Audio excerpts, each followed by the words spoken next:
सतपाल जी, ये जो सत्संग हैं ये सीधे महाराज जी की तरफ से प्रोवाइड किए हुए हैं और संगत के लिए पढ़ने के लिए हैं। मैं केवल इन्हें रीडिंग कर रही हूँ। ये 6 जुलाई का सत्संग है। SOS इंटरनेशनल मेडिटेशन सेंटर लाइल इलिनोई में हुआ था। रविवार, आत्मिक छुट्टी मनाना। अपने रविवारीय सत्संग में संत राजिंदर सिंह जी महाराज ने गर्मियों से संबंधित एक विषय पर प्रकाश डाला, छुट्टियां मनाने जाना। उन्होंने याद दिलाया कि असली छुट्टियां मनाना क्या होता है और हम उन्हें कैसे मना सकते हैं। गर्मियों में कई लोग अकेले या अपने परिवार के साथ छुट्टियां मनाने जाते हैं ताकि रोज़मर्रा की ज़िंदगी की भाग दौड़ से उन्हें थोड़ा आराम मिल सके। महाराज जी ने फरमाया, अपने दैनिक जीवन में कई तरह के कार्यों में व्यस्त रहते हैं जिनमें हमारा शरीर, भावनाएं और दिमाग सभी इस्तेमाल होते हैं। लेकिन महाराज जी ने समझाया, असल में होता ये है कि हमारी आत्मा सबसे ज़्यादा काम कर रही होती है। क्यों?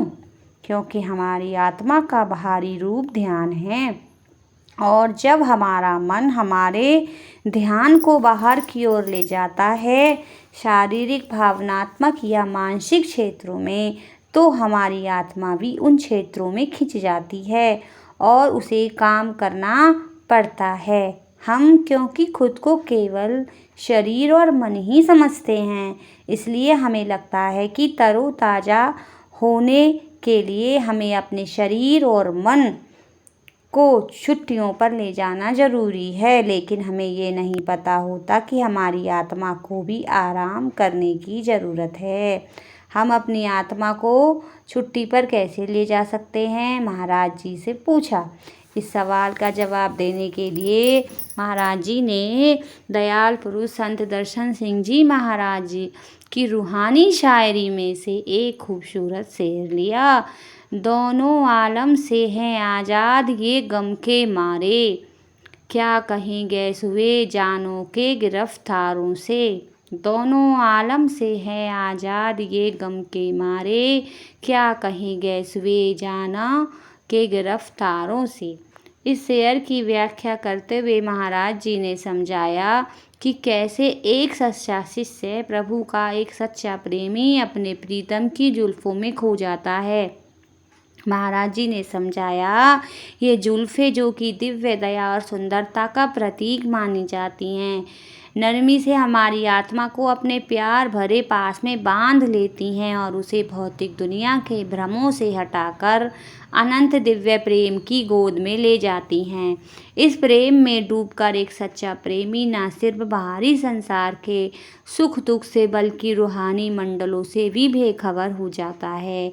वो प्रभु की शरण में और अपने सतगुरु की स्नेह भरी देख रेख में जीने लगता है। उसके अंदर से डर और चिंता खत्म हो जाते हैं और सिर्फ खुशी और आनंद ही बाकी रह जाता है।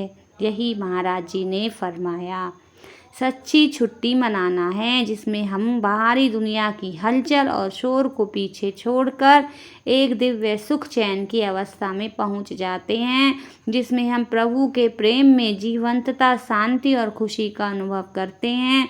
और सबसे अच्छी बात यह है कि इन छुट्टियों में उड़ान में देरी, उड़ान कैंसिल होना तथा अन्य यात्रा संबंधी दिक्कतें नहीं होती हैं। हम में से हर एक इस अवस्था में पहुंच सकता है और आत्मा की सच्ची छुट्टियां मना सकता है। महाराज जी ने फरमाया, ये अवस्था बाहर नहीं बल्कि अंतर में पाई जाती है। सवाल सिर्फ यही है कि हम अपना ध्यान कहाँ लगाते हैं। जब हम अपने ध्यान को अंतर में एकाग्र करते हैं, नियमित रूप से मौन अवस्था में बैठते हैं और पूरी ईमानदारी से अपने आध्यात्मिक अभ्यास करते हैं, तो हम प्रभु की शरण स्थली में पहुंच सकते हैं, जहां प्रभु के आनंदमयी प्रेम से शराबोर होकर आत्मा अपने सभी आवरण उतार देती है तथा प्रभु प्रेम की मिठास में नहा जाती है। जब हम अपने भीतर नियमित रूप से एकाग्र होते हैं तो हमारी आध्यात्मिक यात्रा गहरी होती जाती है। जितना ज़्यादा हम अंदर की ओर मुड़ते हैं उतना ही ज़्यादा हम प्रभु के करीब आते जाते हैं। जितना ज़्यादा हम प्रभु के करीब आते जाते हैं उतना ही ज़्यादा हम शांत और खुश होते जाते हैं। इस सब की शुरुआत होती है ध्यान अभ्यास के साथ। महाराज जी ने अंत में फरमाया और फिर सभा को ध्यान में बैठा दिया। धन धन सतगुरु, धन धन कृपाल सिंह जी, धन्यवाद।